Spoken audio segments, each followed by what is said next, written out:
And with that, we go on the throttle here as we always do on a Monday, right after the noon news, and all in one piece. And I believe we just checked him for the breathalyzer a minute ago. He is relatively sober. Dwayne, That's right. Dwayne, they call him nowadays. Bahamas Dwayne Hancock. How you doing, Dwayne? I'm doing all right, except for I was on the throttle there. Yeah. You know, we was kind of on the rapids deal. You know, I few road rash burns, but we're all right.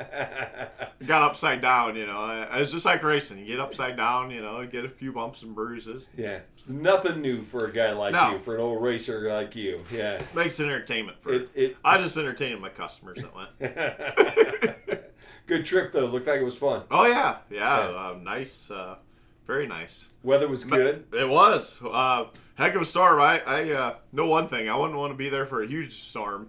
They had they called it severe thunderstorm the one morning, and holy crap. When it rains there, it rains hard. And when you're on a little island and lightning strikes, it sounds like a bomb's going off.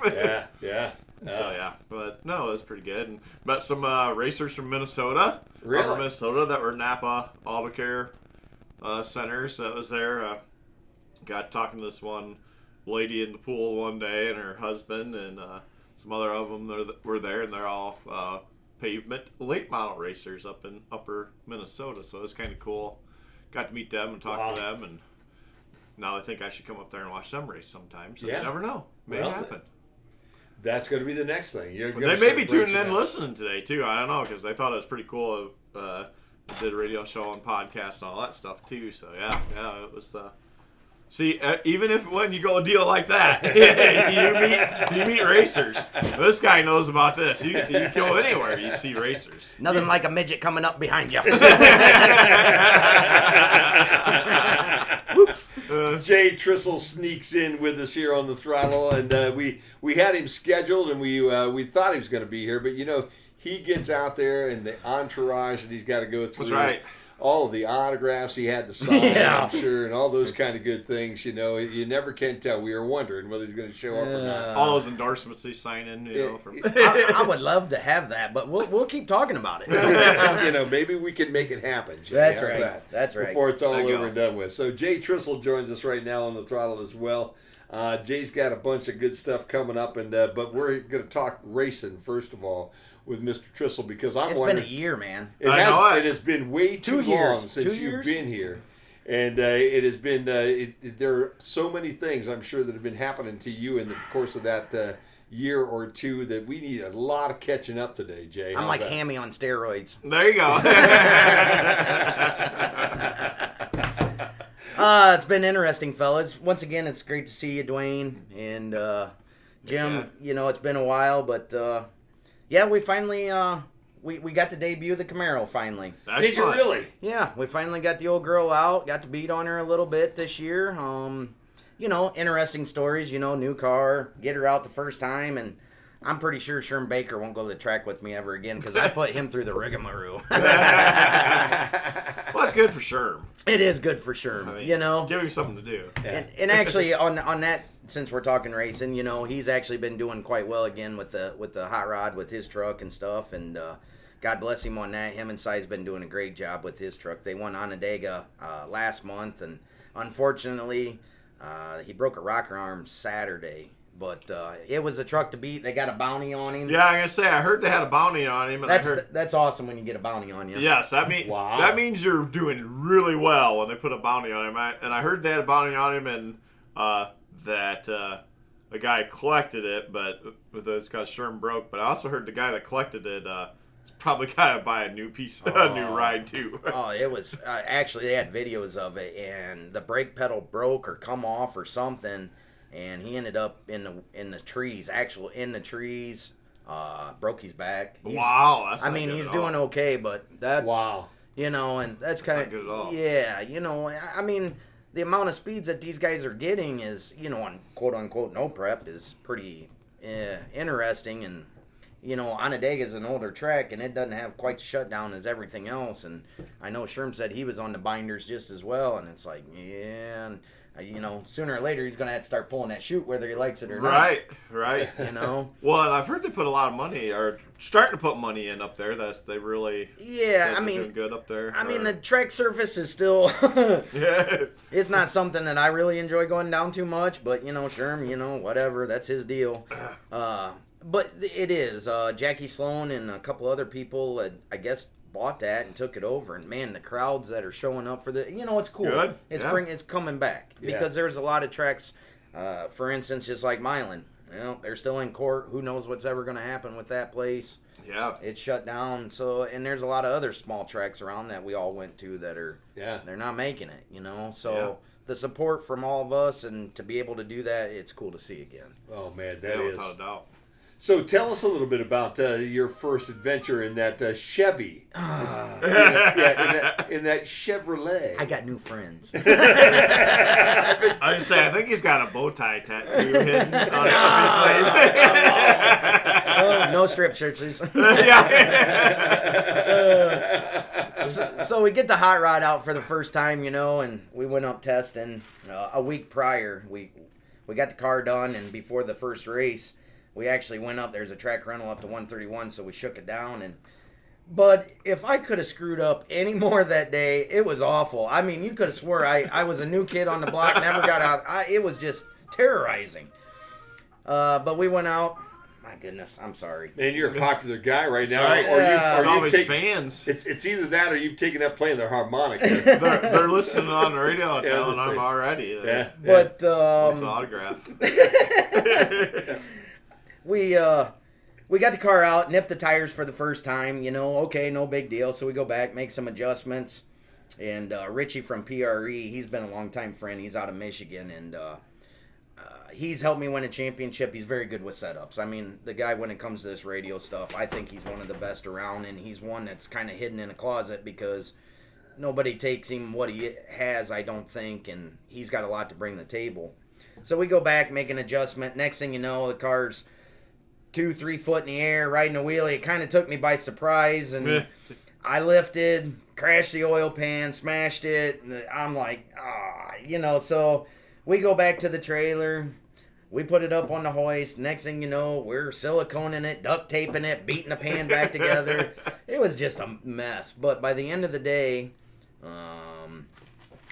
we did see some success out of it, and because we patched it enough. And when I say we had duct tape and silicone, that's a true statement. Wow. That's dedication there. That's right. No doubt. But so we come back and we had to make a gear change because just on the two systems that I seen out of this thing, we didn't know, and I'm kind of basing everything off the Mustang.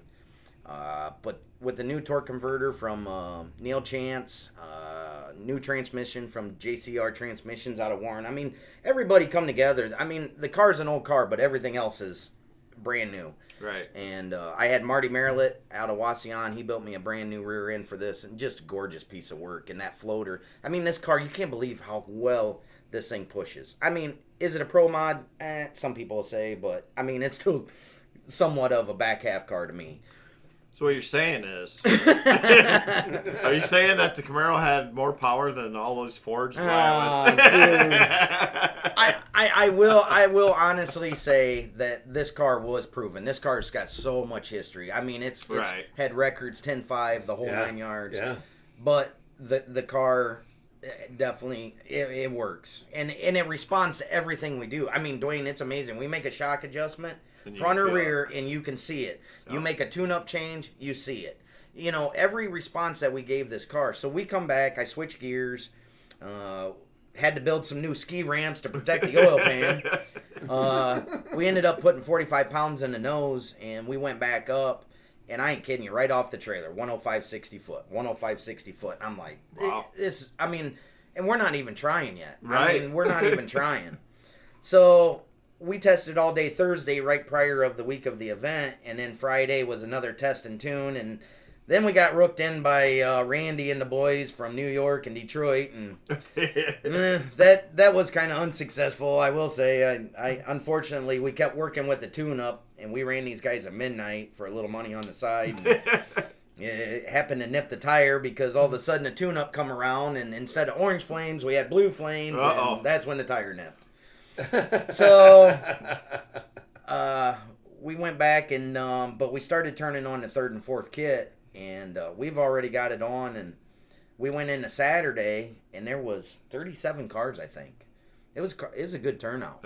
And God bless me, I drew the bye in the first round, and thank goodness we did, because it knocked a tire off again. The track was 130 degrees. Wow. Oh, wow. You know, it was gorgeous out, and actually the air was good, but the track was 130 degrees. So Sign Sherm was up there helping me again, and Richie, and I had to steal a laptop from Cyrus, and I had to move some stuff around and then hand it back to him, because that's like slapping him and taking his best friend away. Right. But, you know, God bless Cyrus and Sherm. I mean, they really honestly did. It's a hell of a team when we're together. I mean, everybody just works together. There's no pouting. Nobody's holding their breath, jumping up and down. It's just like whatever we got to do.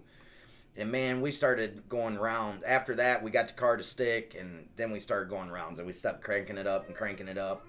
And I'll be truly honest with you, and it's kind of a bold statement, but I don't think anybody could have hung with us.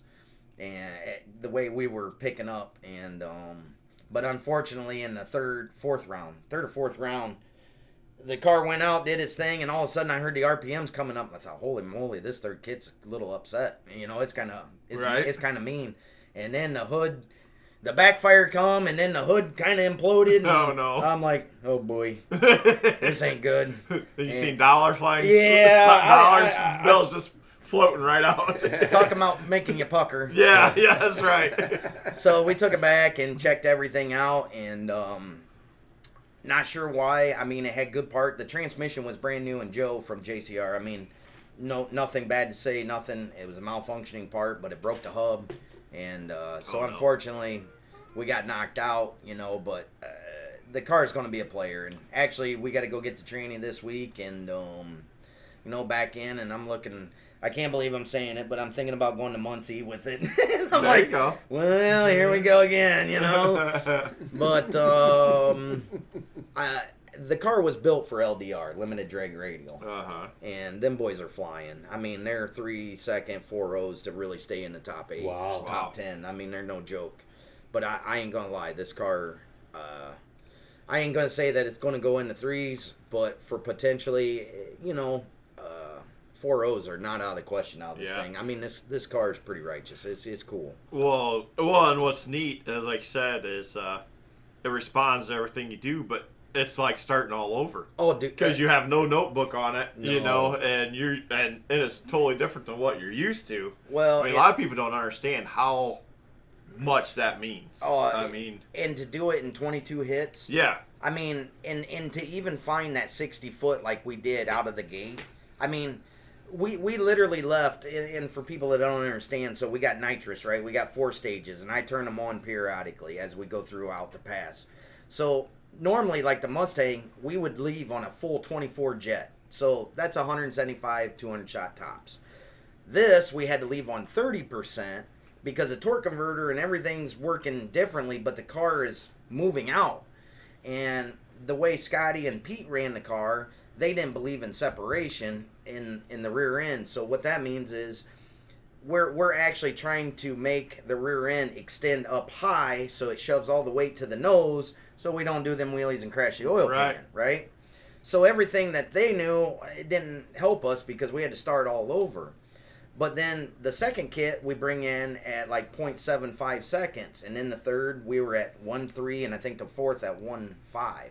Well, by the time we were in that third round or fourth round, we were at 1 and 1.2. We weren't messing with the other two, but we kept wicking it up, and the thing's going to be a monster. I mean, we gained 3 to 4 tenths and 3 mile an hour at a time. And I mean, the tune-up was a little off to be doing that, but that's how fast we were making this car start to respond and go, and the car drives with one hand. Well, I mean, it's just awesome. And that's good, but and like I said, too, people don't understand just a touch of an adjustment, how much that changes too. Because I mean, some people's like, oh, well, what are you going out there changing? No, I mean, you can just tweak it. I mean, just sometimes it's a matter of a quarter of a turn here or a half turn here. Or well, and we were chasing the shocks too because it got hot, you know. So we had to loosen up the rear or tighten up the rear cans, and then I loosened up the front to give it a little travel, and you know. But then as the night started coming in, and that's what really stunk, because when I pulled the car off to the side of the track and I actually got out and was walking the track about 150 feet out where I pulled over, I'm like,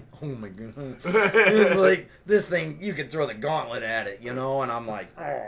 Yeah. But, you know, for the success of the car, and I really think for getting it out, and the wheelbase is pretty awesome. This thing's 6 inches longer than the Mustang, and it does. It just... And people don't understand that either, but when a car gets out of shape or whatever, and believe it or not, a 101-inch wheelbase, it's like taking a Chevette versus Sherm's truck. Right. You know what I mean? It just is that much smoother driving and handling. Yeah, yeah. But this car doesn't even make a wiggle. Wow. All right, Jay Trissell's our guest right now. We're talking straight line racing today. No more turning left today. That's right. You don't want to turn left on one of those. That's a very bad day. Bad day. We're gonna pay some bills, and when we come back, we'll continue talking racing here on the Throttle on the Q.